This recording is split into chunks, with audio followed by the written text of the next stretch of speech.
कुछ भी कर लो फिसलता जरूर है, ये वक्त है साहब बदलता जरूर है।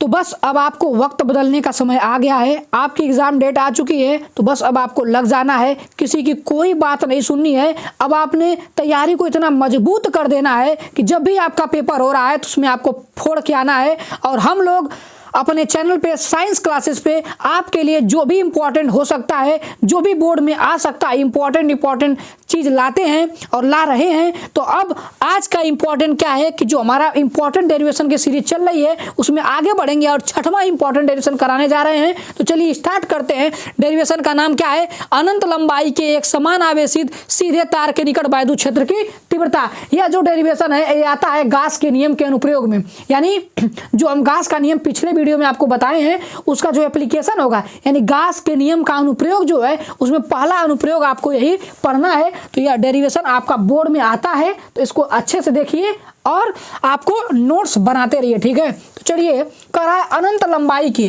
तो सबसे पहले अनंत लंबाई का एक समान आवेशित सीधा तार हम बनाते हैं। अनंत लंबाई का अनंत लंबाई का हम बनाते हैं, बना तो नहीं पाएंगे लेकिन हम दिखा देंगे। अनंत लंबाई का एक समान आवेशित, यानी हर जगह से चार्ज जो है इसमें छड़ पर या इस तार पर बिखरा हुआ होगा।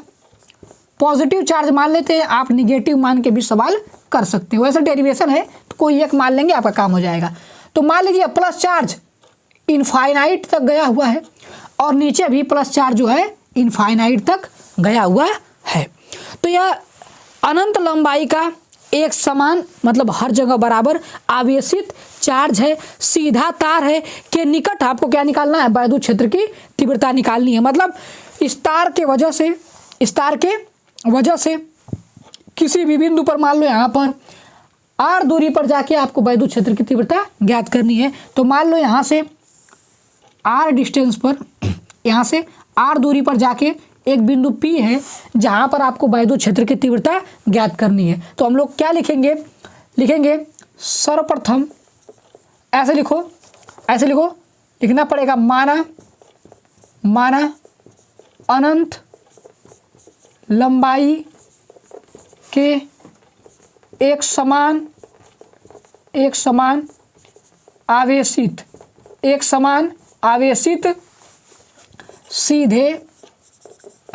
सीधे तार के कारण r दूरी पर बिंदु P पर वायु क्षेत्र की तीव्रता ज्ञात करनी है। वायु क्षेत्र की तीव्रता ज्ञात करनी है। वायु क्षेत्र की तीव्रता ज्ञात करनी है। आराम समझो, सब समझ में आएगा। सबसे पहले हमने लिखा माना अनंत लंबाई के एक समान आवेशित सीधे तार कारण r दूरी पर जाकर एक बिंदु P है जहां पर आपको क्या करना है? वायु क्षेत्र की तीव्रता ज्ञात करनी है, ठीक है। अब सुनिए और समझिए कि कैसे इसको करेंगे। तो ये आप लिख लेंगे। अब देखो हमें गॉस के नियम का अनुप्रयोग करना है ना, यानी गॉस की थ्योरम को लगा के हमें वायु क्षेत्र की तीव्रता ज्ञात करनी है। तो देखो करेंगे क्या, हम इस आवेशित तार के लिए एक गाउसियन पृष्ठ की कल्पना करेंगे। क्या करेंगे? एक गाउसियन पृष्ठ की कल्पना करेंगे। तो हम इस तार के लिए क्या बनाएंगे? गाउसियन पृष्ठ बनाएंगे। तो लिखेंगे हम एक गाउसियन, जो देखो जिसको नहीं आ रहा थोड़ा बहुत ना, बस वो समझे, जिसको थोड़ा बहुत पढ़ा है उसको तो समझ में आ रहा होगा क्या गाउसियन पृष्ठ है, बट जिसको नहीं भी आ रहा बस देखे कैसे डेरिवेशन हो जा रहा है। तो बस आपको वही देख लेना, नंबर आएगा आपको करोगे तो। हम एक गाउसियन पृष्ठ की कल्पना करेंगे जो कि एक बेलन होगा, जो कि क्या होगा? एक बेलन होगा। यानी कि जो इस अनंत सीधे तार होगा ना, या जो है सीधा तार, इसके लिए हम एक गाउसियन पृष्ठ की कल्पना करेंगे और सीधे तार के लिए जो गाउसियन पृष्ठ बनता है वह एक बेलन होता है। वह क्या होता है? एक बेलन होता है, ठीक है। तो समझो बात को, इस तार की वजह से मुझे r दूरी पर एक बिंदु P है जहां पर वायु क्षेत्र की तीव्रता ज्ञात करनी है। अब मैं क्या करूंगा, इस सीधे तार के लिए एक गाउसियन पृष्ठ की कल्पना करूंगा जो कि क्या होगा, एक बेलन होगा, जो कि क्या होगा, एक बेलन होगा। आई होप आपको यह समझ में आया होगा। आप एक काम करिए, इतना नोट करिए, फिर मैं आगे प्रोसीड करता हूं डेरिवेशन। ठीक है, नोट करिए इतना आप।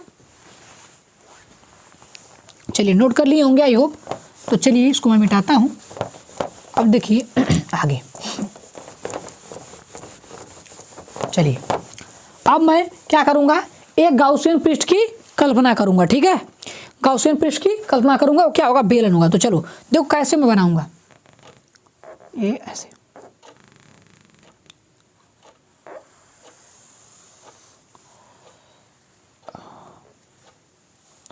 थोड़ा सा डिस्टरबेंस कर रहा है, थोड़ा सा इसको इधर बनाते हैं।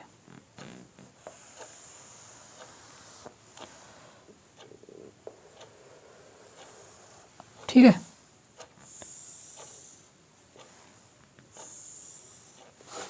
ठीक है, ये गाउसियन पृष्ठ बना लिए जो कि क्या है, एक बेलन है।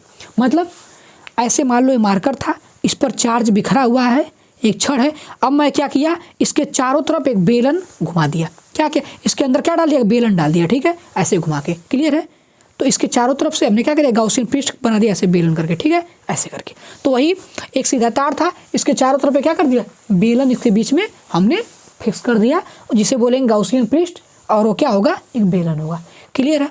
अब हम क्या करेंगे, अब हम फ्लक्स निकालने की कोशिश करेंगे। क्या करेंगे, फ्लक्स निकालने की कोशिश करेंगे। तो लिखेंगे क्या, अब हम बेलन के द्वारा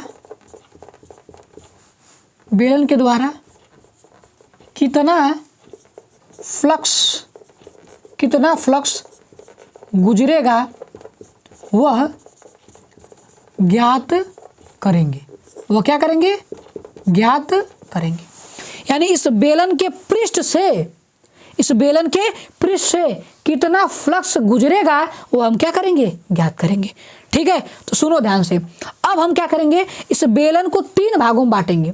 इस बेलन को कितने भागों में बांटेंगे, 3। देखो, एक इसका यह गोला वाला सतह, एक देखो ऐसे जो बेलन होता है, इसका इधर वाला सर्कल होता है ना, वृत्त होता है, और नीचे भी एक वृत्त होता है, और यह एक कर्व सरफेस होता है। यानी इसको हम 3 सरफेस में बांटेंगे। 3 सरफेस में बांटने जा रहे हैं। देखो, पहला यह, दूसरा यह, और तीसरा यह वाला। यानी पहला ऊपर वाला, दूसरा नीचे वाला, और तीसरा है कर्व वाला। 3 सतह हम इसको बांट देंगे, और तीनों सतहों से क्या निकालेंगे, फ्लक्स निकालेंगे। तो इस सतह से, इस सतह से और इस सतह से अगर फ्लक्स निकाल देंगे तो आपको पूरे बेलन से कितना फ्लक्स निकलेगा वो पता चल जाएगा। यानी कि अगर हम फ्लक्स निकालना चाहें, क्या निकालना चाहें, फ्लक्स निकालना चाहें, तो फ्लक्स निकलेगा कैसे कैसे, पहले सरफेस से, फ्लक्स निकलेगा दूसरे सरफेस से, और फ्लक्स निकलेगा तीसरे सरफेस से। आया कि नहीं आया, कुछ नहीं, एकदम आसान है, एकदम आसान है, बस समझना है आपको। क्या 3 भागों में बांटे हमने इसको, पहला, दूसरा, तीसरा, और इन तीनों से हम लोग क्या निकालेंगे, फ्लक्स निकालेंगे। तो फ्लक्स को फाई से दिखाते हैं, आपको पता है। तो हमने फाई बराबर लिखा φ1, पहले से कितना फ्लक्स निकला, दूसरे से कितना फ्लक्स निकला, और तीसरे से कितना फ्लक्स निकला। ठीक है, तो सुनिएगा जरा ध्यान से।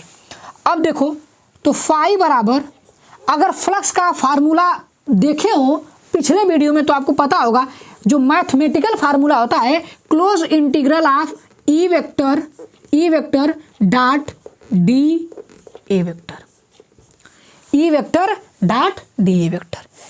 ठीक है, तो ऐसे यहाँ पर भी कर लेंगे, close integral E vector dot D A vector plus close integral E vector dot D A vector.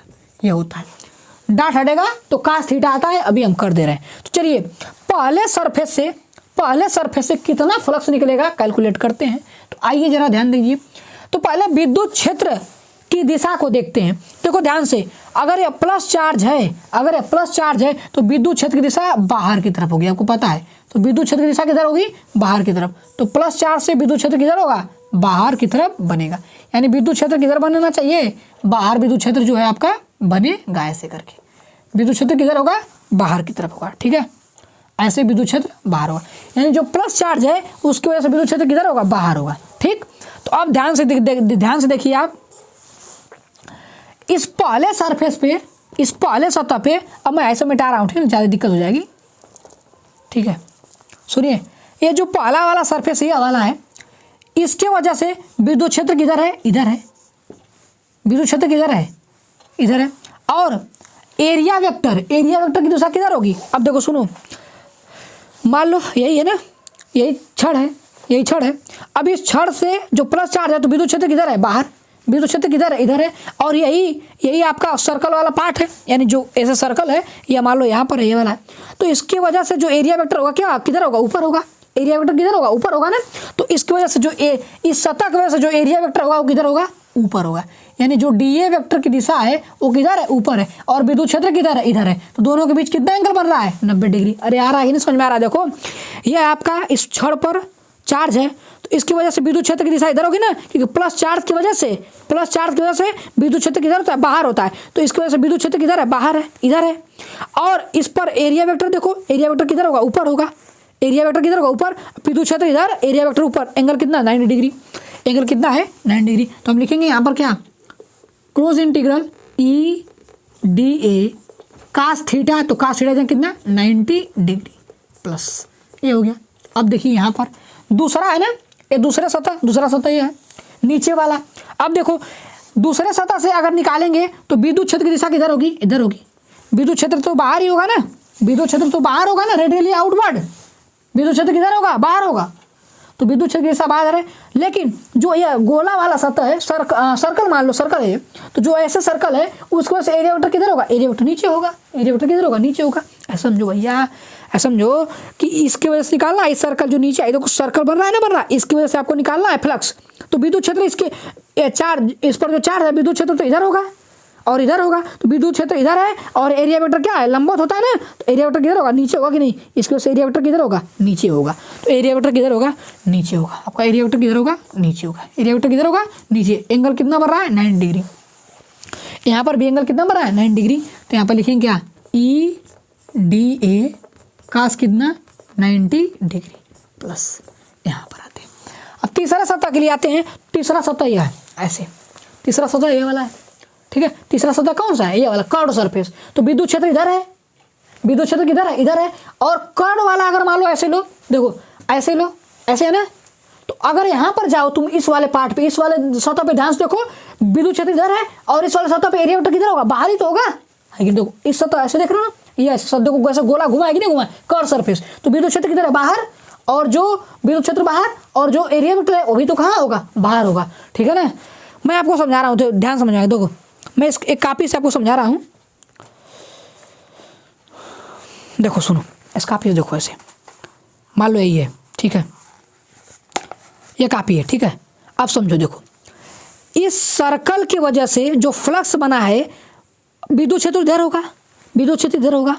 लेकिन जो इस सर्कल की वजह से जो एरिया वेक्टर होगा ऊपर होगा। तो एरिया वेक्टर ऊपर, विद्युत क्षेत्र इधर। एंगल कितना, 90 डिग्री। एंगल कितना, 90 डिग्री। अब देखो इसकी वजह से आ जाओ, इस नीचे वाले सर्कल की वजह से देखो, विद्युत क्षेत्र इधर, विद्युत क्षेत्र इधर। तो विद्युत क्षेत्र इधर है और एरिया वेक्टर किधर है, नीचे है। एरिया वेक्टर किधर है, नीचे है। तो विद्युत क्षेत्र इधर, एरिया वेक्टर इधर। एंगल कितना होगा, 90 डिग्री। एंगल कितना होगा, 90 डिग्री। दोनों को समझ में आ गया। अब इस कर्व सरफेस से, जो हाई वाला सरफेस है, ये वाला, ये जो ये वाला है, इसकी वजह से यहाँ पर देखो विद्युत क्षेत्र इधर होगा। विद्युत क्षेत्र तो बाहर ही है हमेशा, विद्युत क्षेत्र इधर है और एरिया वेक्टर यहाँ पर इधर ही ना होगा, लंबवत, क्योंकि यह सतह है, सतह से लंबवत होता है। तो ध्यान से देखो, विद्युत क्षेत्र भी इधर है और एरिया वेक्टर भी इधर है और दोनों एक ही दिशा में है, दोनों एक ही दिशा में है। तो एंगल कितना होता है, जब दो वेक्टर एक ही दिशा में होते हैं तो एंगल कितना होता है, 0 डिग्री होता है। एंगल कितना होता है, 0 डिग्री होता है। अब ध्यान समझो, काश 90 का मान कितना होता है, 0। तो काश 90 का मान 0 तो पूरा खत्म, काश 90 का मान 0 तो पूरा खत्म। और यहाँ से काश 0 का मान कितना होता है, 1 होता है। यहाँ से फाई बराबर क्या आ जाएगा, फाई बराबर आ जाएगा close integral of E d A. Close integral of E d ए। समझ आई बात, समझ आई। तो जो 3 सरफेस हम लोग बांटे हैं उसमें 2 सरफेस की वजह से फ्लक्स कितना होगा, 0 होगा। जो इस बेलन को हम लोग 3 सरफेस में बांटे हैं उनमें से 2 सतह का 2 सरफेस की वजह से फ्लक्स क्या होगा, 0 होगा। तीसरे की वजह से ही फ्लक्स बनेगा। तो चलिए देखते हैं और ध्यान से देखो। तो हर पॉइंट पर हम ऐसा गॉसियन पृष्ठ बनाए हैं जिसके हर पॉइंट पे यहाँ यहाँ यहाँ कहीं पर देखो जो विद्युत क्षेत्र की वैल्यू होगी वो सेम होगी। तो यानी विद्युत क्षेत्र की वैल्यू अगर सेम होगी तो ई कांस्टेंट टर्म होगा, इसको हम लोग क्या कर लेंगे, बाहर कर लेंगे। तो ई को बाहर कर लेंगे, इंटीग्रल से बाहर ला देंगे तो ई बाहर आ जाएगा और क्लोज इंटीग्रल के अंदर क्या आ जाएगा, डी ए। ठीक है, अब आपको इंटीग्रेट करना है केवल डी ए को। तो डी ए को पीछे इंटीग्रेट करना हम सिखाए हैं कि छोटा छोटा डी ए हर जगह जो डी ए क्या हो जाएगा, पूरा एरिया ए आ जाती है। जो यहाँ पर जैसे मान लो यहाँ पर एक एरिया लोगे ना, यहाँ पर जैसे एक एरिया यहाँ पर काटोगे ना, ऐसे जब आप इस सतह पे एरिया काटोगे तो विद्युत एरिया वेक्टर इधर है, विद्युत क्षेत्र इधर है, दोनों दिशा एक है तो एंगल 0 डिग्री तो हुआ है। तो जो ये छोटी सी एरिया है पूरे सतह पे इधर काटोगे ना तो डी ए क्या हो जाएगा, पूरी एरिया ए आ जाएगी। तो यहाँ से आपका क्या आ जाएगा, यहाँ से आपका आ जाएगा ई ए, क्या आ जाएगा, ई ए। ठीक है, ए। तो अब ए आपको पता होना चाहिए कि जो बेलन का, जो सिलेंडर का एरिया होती है वो 2 पाई आर एच होती है। ये पता होना चाहिए आपको कि जो सिलेंडर होता है उसकी जो एरिया होती है क्या होती है, 2 पाई आर एच होती है। एच क्या होती है, हाइट होती है यहाँ से यहाँ तक। तो मान लो हाइट आपको नहीं पता है तो हम मान लो यहाँ से यहाँ तक हाइट को यल मान लेते हैं, यानी जो सिलेंडर हम माने हैं उसकी हाइट कितनी है, यल है। तो आपके पास फ्लक्स का फार्मूला आ जाएगा यहाँ से, ई ए क्या हो जाएगा, 2 पाई आर एच, हाइट क्या माने हैं, एल। तो यानी यहाँ से फ्लक्स क्या मिलेगा आपको, ई 2 पाई आर एल।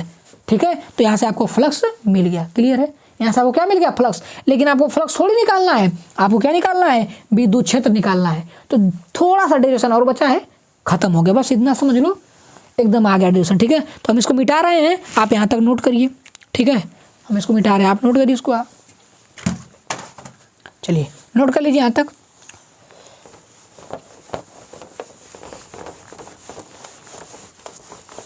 ठीक है,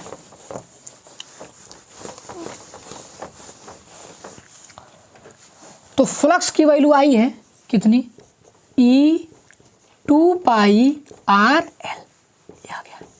अब सुनो, यह जो फ्लक्स आया है मैथमेटिकल तरीके से आया है, लेकिन आपको पता है कि गॉस ने फ्लक्स निकालने का एक शॉर्टकट भी बताया था। क्योंकि ये जो हम पढ़ रहे हैं गॉस के नियम का अनुप्रयोग ही पढ़ रहे हैं। तो गॉस के नियम का अनुप्रयोग का मतलब गॉस का नियम का यूज तो करेंगे ना भैया, बिल्कुल करेंगे। तो जो गॉस का नियम क्या कहता है कि किसी भी बंद पृष्ठ के अंदर जो आवेश रखा गया है उस आवेश का 1/ε0 गुना फ्लक्स बाहर निकलता है। यानी कि अगर गॉस का नियम लगाएं यहाँ पर तो फ्लक्स का फार्मूला होगा Q इनसाइड, यानी जो अंदर चार्ज रखा गया है। तो यह सिलेंडर है ना भैया, तो सिलेंडर के अंदर यही चार्ज रखा गया है ना।